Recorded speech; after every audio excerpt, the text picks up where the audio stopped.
Permanent Court of the Arbitration in The Hague has endorsed Pakistan's stance on the Indus Water Treaty, issuing a supplemental award of competence that firmly rejects India's claim that it can unilaterally suspend or hold the treaty in abeyance. In its decision, the court found that it was not open to India to unilaterally suspend the Indus Water Treaty or hold it in abeyance.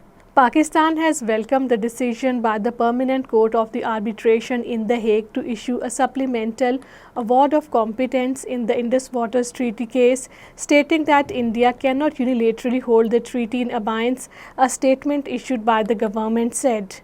Chief of the Army Staff and the Field Marshal General Syed Asim Munir attended the commissioning parade as the chief guest at the Pakistan Naval Academy in Karachi. The ceremony was held at the Pakistan Naval Academy, where the Field Marshal Syed Asim Munir was presented with the Guard of Honor.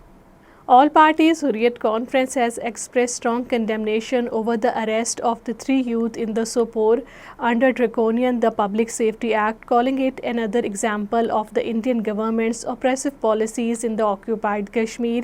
APSC spokesman Advocate Abdul Rashid Minhas, in a statement issued in Srinagar, denounced the detention of the Irfan Mohyuddin Dar, Muhammad Asif Khan and Gohar Maqbool Rathar. Indian military and the police forces have intensified their so-called security measures in occupied Kashmir ahead of the annual Hindu pilgrimage, the Amarnath Yatra. The Indian government has already deployed over 1 lakh additional paramilitary personnel across the occupied territory on the pretext of the security of the Yatra.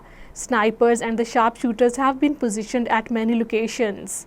A court of the India's notorious National Investigation Agency has granted a further 10-day remand of the 2 Kashmiri youth arrested from the Pahalgam area of the Islamabad district.